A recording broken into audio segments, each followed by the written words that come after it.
है कि यदि इस बार शिवपाल जी को वो सेटलमेंट नहीं मिला जिसकी आस में वो इतने खुश दिख रहे हैं, तो शायद उनका राजनीतिक भविष्य चौपट हो जाए। मतलब जो जो यादव बेल्ट में जो वो अपने समर्थकों को पूरी तरह से खो दें। ब्रजेश जी, आप मानिए, मुझे तो ये गाना याद आ गया कि एक पोएम में बड़ा कमजोर हूं कि तुम इतना क्यों मुस्कुरा रहे हो, क्या गम है जो छुपा रहे हो। ऐसा तो नहीं कुछ गम हो जो छुपा रहा हूं मुस्कुराने में, क्योंकि आदमी या तो बहुत खुश होता है तो मुस्कुराता है, तो या तो शिवपाल जी को बहुत ज्यादा मिल गया तो बोले भैया पढ़ने की उम्मीद थी, 5 रुपए मिल गए, और या फिर इतना छिन गया है कि अब बोले मुस्कुरा ही लो और बड़े भैया खत्म हुए, अब इसमें अब क्या करें, गलती हो गई, अब माया मिली ना राम। बीजेपी ने कहा, देखिए बीजेपी ने जो किया वो गलत है, मैं मानता हूं, लेकिन क्या वो चीजें बीजेपी कह रही कि तू मेरी नहीं तो किसी और की नहीं, जो एक हीरोइन के लिए कहा जाता है, तो ऐसा तो नहीं है कि बीजेपी अपना एग्रेशन कर रही है और समाजवादी पार्टी जो है शिवपाल जी को एडजस्ट कर पाएगी। अखिलेश यादव के लिए बड़ा मुश्किल है, आने वाले समय में अखिलेश यादव उनको नहीं बचा पाएंगे। 6 महीने के अंदर आप देखिए तलाक फिर होगा, मुझे लगता है। पंकज, आपको लगता है 6 महीने के अंदर तलाक होगा? और आलोक जी, आपको क्या लगता है, ट्रोजन हॉर्स हैं शिवपाल यादव सपा के कैंप में? अब ये कहना मुश्किल है कि वो, क्योंकि अभी तक उन्हें नहीं पता कि वो क्या है, वो सपा द्वारा यूज किए जा रहे हैं या बीजेपी द्वारा यूज किए जा रहे हैं, ये तय है।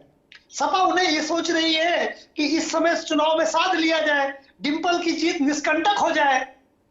अच्छा, शिवपाल जी की समस्या ये है कि अगर इस समय विरोध में आते हैं तो यादव विरोधी कहलाए, उनकी भी एक समस्या है।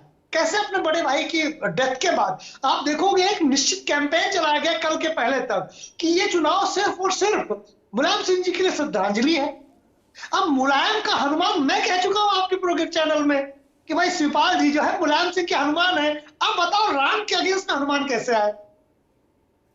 तो बड़ी गुत्थी इतनी साधारण नहीं है। अगर इतनी गुत्थी साधारण होती तो हम लोग डिबेट थोड़ा कर रहे होते, लेकिन इतना तय है कि इसमें खरबूजा शिवपाल जी है। अब तलवार किसकी चलेगी, बीजेपी की चलेगी या अखिलेश यादव की? कटना उनको ही है, नुकसान उनको ही उठाना पड़ेगा और उनके परिवार को उठाना पड़ेगा। हाँ, अगर वो बीजेपी की तरफ थोड़ा इंक्लाइंड थे तो बड़ी कोठी, बड़ी सिक्योरिटी, बड़ा रुतबा था समाज पार्टी और बीजेपी की सरकार होते हुए शिवपाल जी का। अब वो रुतबा भी गया, सुना है कोठी भी छिनने वाली है, सिक्योरिटी चली ही गई, 12 से 22 की जगह जो है 11 सिक्योरिटी के रह गए, 5 एनएसजी कमांडो की जगह 2 ही रह गए, तो सब तो चला गया। अब उसके बाद सीबीआई जांच करेगी, उसके बाद जांच करने के बाद भैया वो भी अपना जेल में जाएंगे। और चलिए, ये तो नए नेता है, ये लोग तो चुनावी राजनीति में है और जेल जाने से डर गए। आप याद करें बीजी तिलक जी को, बीजी तिलक जी जब थे 1908 में तो उनकी भाषा ज्यादा एग्रेसिव थी अंग्रेजी की सरकार की, लेकिन जब वो 14 में बाहर निकले तो उन्होंने अपनी भाषा को संयमित कर दिया। तो जेल जाने के बाद अच्छे अच्छे लोगों की भाषा संयमित हो जाती है, शिवपाल जी जाएंगे तो उनकी भी संयमित हो जाए। पंकज, आपको लग रहा है कि जेल जाने की नौबत आएगी, सिचुएशन इतनी बिगड़ेगी, या शिवपाल जी तरबूज हैं, कटेंगे वही, चाहे इस तरफ से कटे चाहे उस तरफ से? अब देखिए, मुझे नहीं पता इनका कितना, क्या लग रहा है कि वही सवाल कि क्या हैसियत से बड़ा जुआ खेल गए शिवपाल यादव? मेरा वही प्रश्न कि उनके पास ज्यादा विकल्प ही नहीं है, वही उत्तर है। नहीं, विकल्प में तो ये भी हो सकता था कि वो चुप बैठ जाते और कहते कि या तो लिखा पढ़ी में चीजें ठीक हो जाएं कि भाई मैं एडजस्ट हो जाऊं, हमारी पार्टी का विलय हो जाए, जो गए थे उनको सम्मानजनक वापसी मिल जाए, इसके अलावा मुझे कुछ नहीं चाहिए। तो फिर ओनस अखिलेश यादव के कोर्ट में जाता और आप भी थोड़ा सम्मानजनक दिखते। नहीं, एक्चुअली ब्रजेश भाई, ये मैं मानता हूं कि अखिलेश यादव कुछ करने वाले नहीं थे और शिवपाल जी यादव लैंड में इस समय मुलायम सिंह जी के अगेंस्ट दिख नहीं सकते थे, चुप भी नहीं बैठ सकते थे, उन्हें माफी नहीं मिलती यादवों से।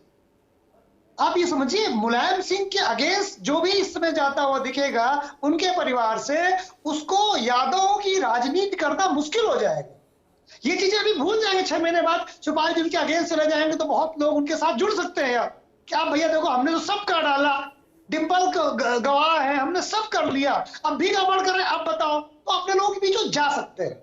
लेकिन इस समय मुलायम सिंह जी की श्रद्धांजलि वाले मैटर पे वो अगेंस्ट नहीं जा सकते थे, वो और ना चुप रह सकते थे। एक बात मैं और जोड़ दूं, क्योंकि मैनपुरी मेरी ससुराल भी है, तो मैं बता दूं कि जो ये छोटे छोटे नेता जा रहे इसीलिए हैं शेरो शायरी कर रहे थे आप।